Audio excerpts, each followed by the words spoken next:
haddii aad tahay ciyaaryahan kubadda cagta ah waxaad noqon kartaa halyey la jecel yahay ama ciyaaryahanka loogu necab yahay dunida. Luis Suarez waxa uu noqday labadaba. Mar waxa uu ahaa weeraryahan halis badan oo hal taabasho ku kala dira daafacyada, marka kalena waxa uu ahaa sharwade gacmihiisa ku joojiya kubad ku socota khadka laynka, qaniinaya ciyaartooyda kale una dabaaldegaya si ka caraysiinaysa dadka kale. Kani ma aha weeraryahan iska caadiya ee waa Albestolero. Ninkan waxa uu ka soo kacay wadooyinka Uruguay una tilaabay heerka ugu sarreeya ee kubadda cagta Yurub, isagoo oo dib u qoray buugagta rikoorada ciyaaraha kuna darsaday wax ka badan 600 oo gool. Ha yeeshee guul kasta waxaa la socotay fadeexad, sacab kastana waxaa daba socotay qaylo iyo cambaarayn. Ninkan waa la jeclaa, dabcan sidoo kalena waa la necbaa. Waa laga cabsan jiray, waa la xukumay.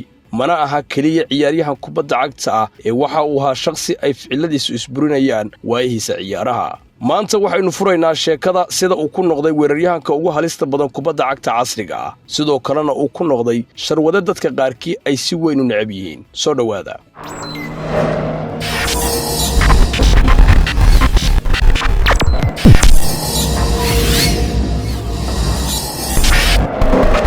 Luis Suarez waxa uu ku dhashay Salto, Uruguay sanadkii 1987 isagoo oo ka mid ah 7 walaal ah oo ka soo jeeda qoys danyar ah. Markii uu gaaray da'da 7 sano waalidkiisa ayaa kala tagay, waxaana markii uu gaaray da'da 15 sano uu bilaabay inuu wadooyinka nadiifiyo si uu u caawiyo carruurta ka yaryar ee walaalihiisa. Kubadda cagtu waxay noqotay halka uu ku badbaaday. Wadooyinka Montevideo ayuu isagoo cagacad ku ciyaari jiray. Nolosha adag iyo dhibtuna waxay ka dhigtay tartamo aan cabsan. Waxa uu ku biiray daayarta kooxda Nacional, halkaas ayayna hibadiisa baraxa iyo dibacadiisa kulkulun labaduba ka muuqdeen. xitaa isagoo oo jira da'da 16 sano waxa uu madaxa ku dhuftay garsoore, kartidiisana lama dafiri karin. sanadkii 2005 isagoo jira da'da 18 sano, Luis Suarez waxa uu saftay kooxda Nacional ee waaweyn kulankoodii ugu horeeyay, isagoo u dhaliyay 10 gool kana caawiyay inay ku guuleystaan horyaalka. laga soo bilaabo nadiifintii wadooyinka ilaa iyo qaadista koobabka, rabitaankiisa aan daalin ayaana durbo u qaaday qaaradda Yurub. sanadku markuu ahaa 2006 fursad dahabi ayuu helay oo uga ciyaara qaaradda Yurub. koox ka dhisan horyaalka Holland ayaa soo indhaysay daayarkan, waxaana ay arkeen gool cajiib ah oo uu ka dhaliyay Montevideo. wuxuuna u guuray gudaha Holland isagoo oo ka gudbay caqabado luuqadeed iyo darxumo kale. go'aankiisa adag awgiisna hal sano gudaheed waxqabadkiisa kooxdu waxa uu noqday 10 gool xilciyaareedkiisii ugu horeeyay ee horyaalka Hollandiiska. waxa uu soo jiitay kooxda ugu weyn dalka ee Ajax Amsterdam.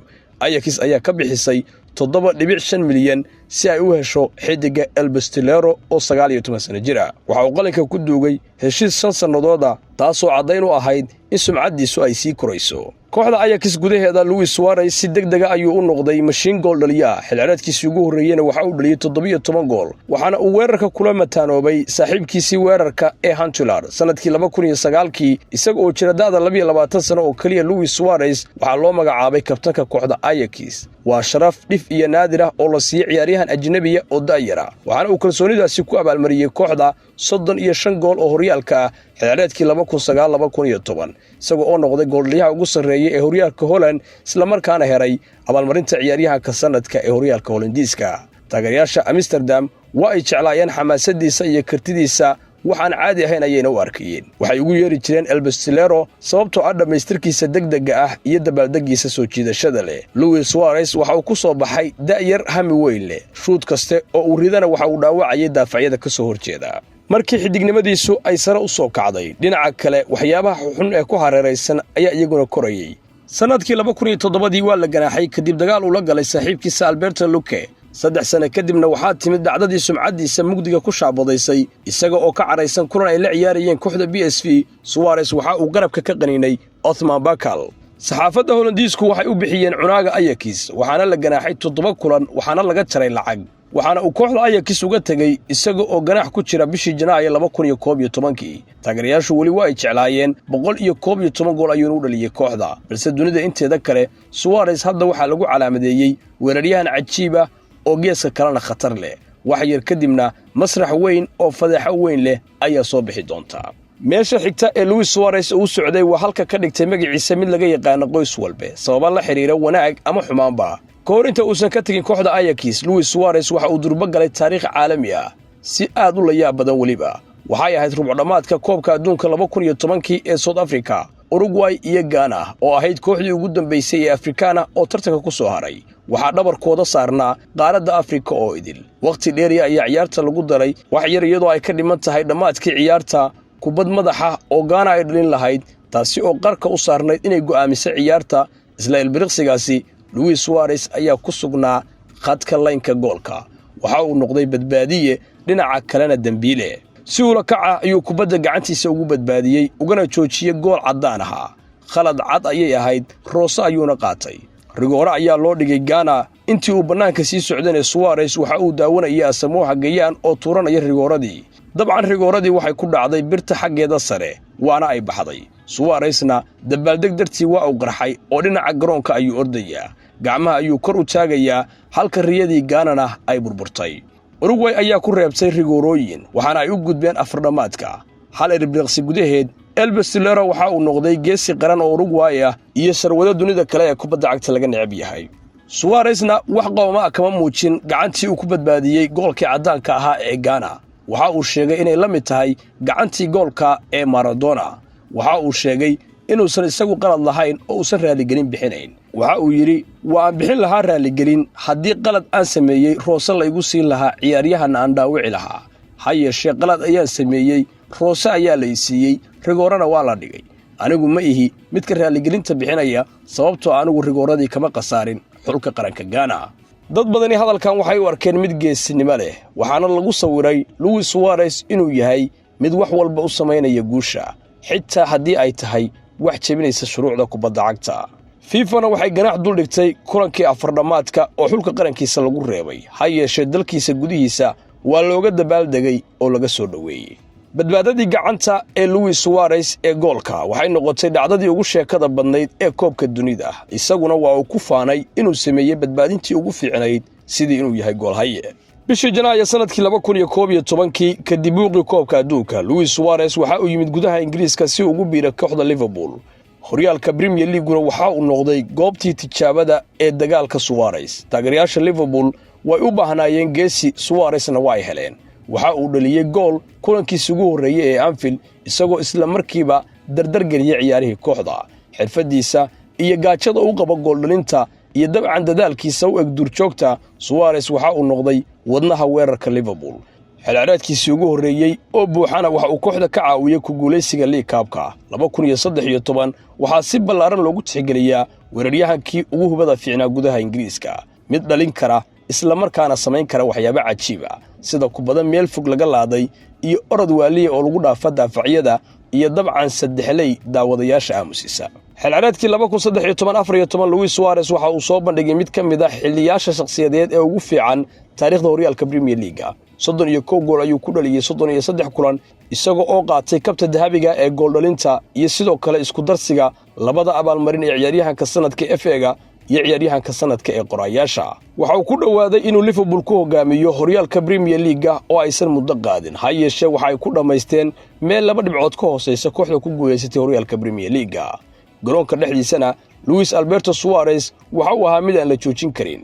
xalabuuro xiran fanaanada casaanka ee Liverpool daafacyaduna ay xal u waayeen. taageerayaasha Liverpool si xad dhaaf ah ayay u jeclaayeen iyagoo ugu yeeri jiray Lusetto isla markaana barbar dhigi jiray haliyadii hore ee kooxda. balse waayaha quruxda badan ee Luis Suarez had iyo jeer waxa barbar socota fawdo. waqtigiisii Liverpool waxa hareeyay murano badan, marar badanna waa ay qariyeen hibadiisa. dhowr bilood kadib imaatinkiisii October 2011 Luis Suarez waxa lagu eedeeyay inuu aflagaadeeyay ciyaaryahanka Manchester United ee Patrick Evra erayo cunsuriyada intii lagu jiray kulan kulul. guddiga FA-ga ayaa dambi ku helay waxaana lagu riday ganaax 8 kulan ah. go'aankaasi waxa uu dhaliyay dood xoogan. Suarezna waxa uu ku dooday inay tani ahayd isfaham darro dhinaca dhaqanka ah, halka kuwa kalena ay si adag u cambaareeyeen hadalladiisa.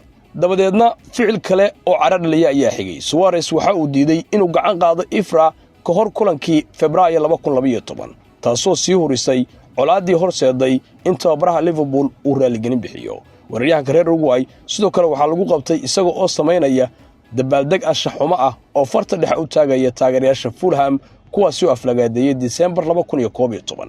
taasina waxay keentay ganaax hal kulan ah. Luis Suarez waxa uu noqday sharwadaha ugu weyn ee horyaalka Premier League. iftiinka hibada Luis Suarez ayaa sii shidmaysay, balse sidoo kale fawdadiisuna sidoo kale kor ayay u sii kacisay. bishii Abriil 2013 kulan ay la ciyaarayeen Chelsea, Suarez waxa uu gacanta ka qaninay Ivanovic. tani waxay ahayd dhacdadii labaad oo noocaasa. Cara weyn ayaa qaraxday. Ra'iisul wasaarihii Ingiriiskana waxa uu dalbaday tallaabo degdeg ah. FA-gu waxay ku rideen ganaax 10 kulan ah, mid ka mid ah ganaaxyadii ugu adkaa ee taariikhda Premier League. Liverpool laftigeedu waa ay ganaaxday, Suarez-na raaligelin ayuu bixiyey, balse sumcadiisii ayaa la jeexjeexay.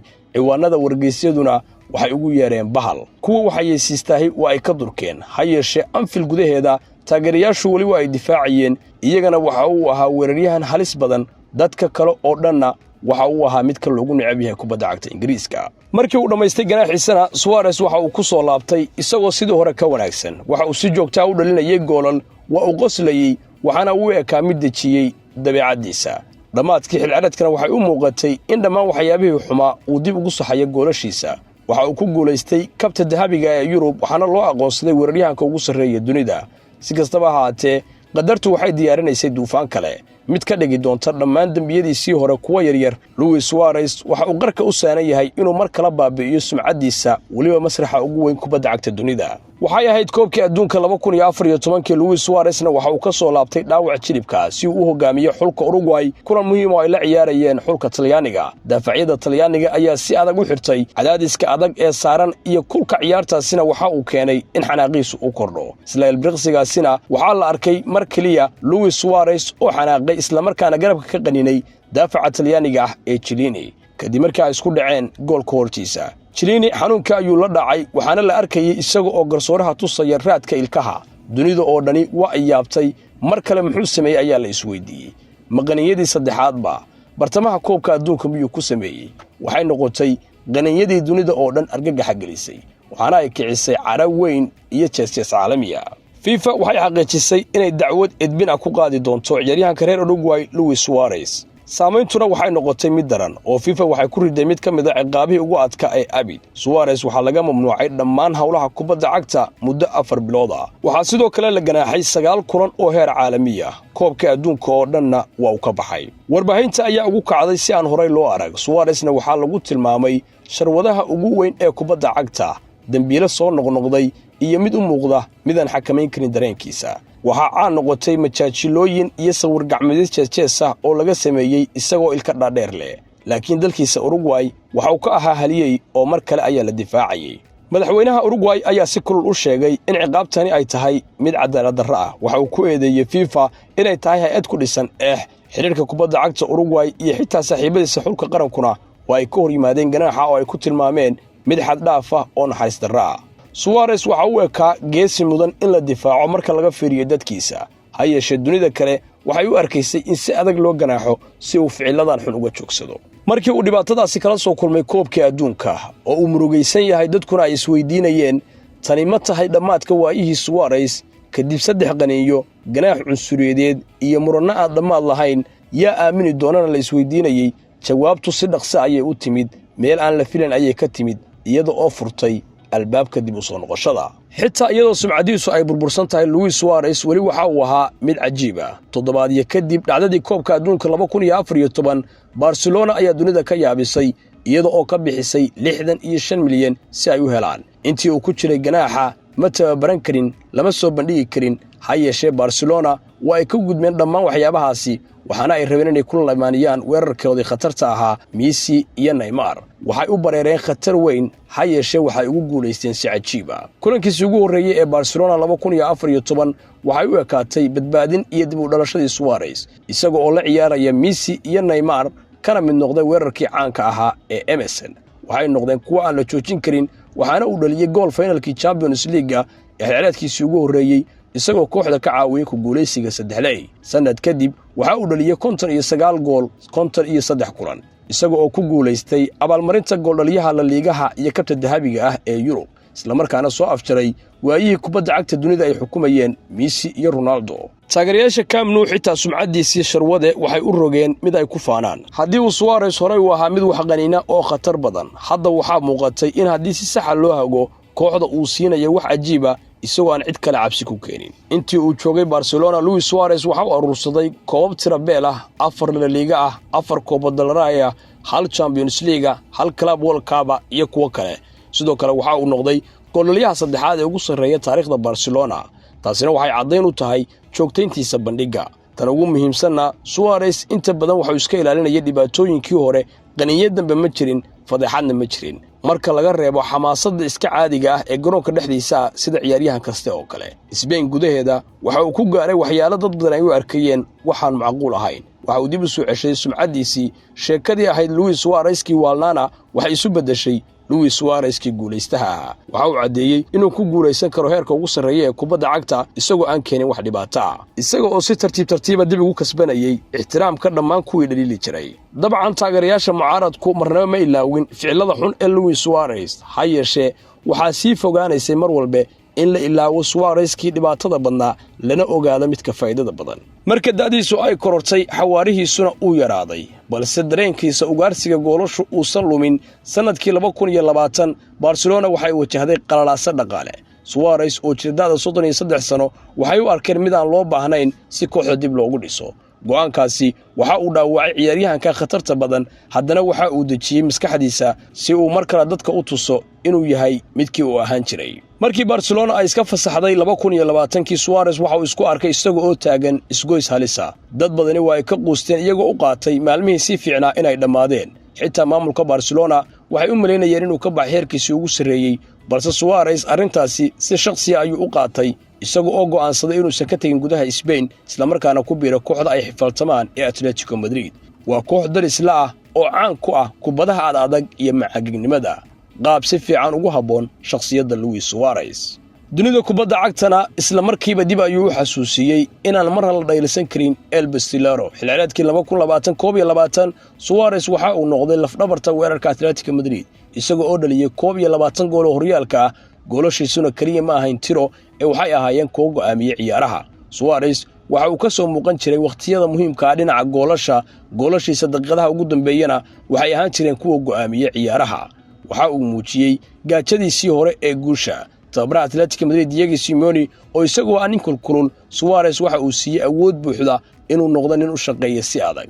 isku darka labadooduna waxay noqotay mid halisa. maalintii ugu dambeysay ee xilciyaareedka horyaalka La Ligahana Atletico Madrid waxay ku guuleysteen La Liga iyadoo goolasha uu dhaliyay Luis Suarez ay gaarsiiyeen xariiqinta guusha. markii serigii dhamaadka ciyaarta la yeeriyeyna oo xaqiijiyay ku guuleysiga Atletico Madrid ee horyaalka, Suarez oohin ayuu la dhacay garoonka dhexdiisa isaga oo telefoonkiisa soo qabsaday, familkiisana la hadlaya isaga oo la dabaaldegaya guushaasi adag ee uu gaaray. xilciyaareedkaasi Atletico Madridna waxa uu noqday sagoontintiisii kubadda cagta Yurub. hal sano oo kale kadibna waa uu ka tagay kooxda, dhaxalkiisii naadiyadana waa uu dhammaystiray. halyeega reer Uruguay midka ku guuleystay Champions League iyo ciyaaryahan dunida kubadda cagta laga qadariyo. waa la jeclaa, sidoo kalena la necbaa. dadka qaar waxay u arkayeen weeraryahan farsamo badan, kuwana waxay u arkayeen mid sharwada. Suarez waxa uu ahaa nin laba waji oo sheeko leh.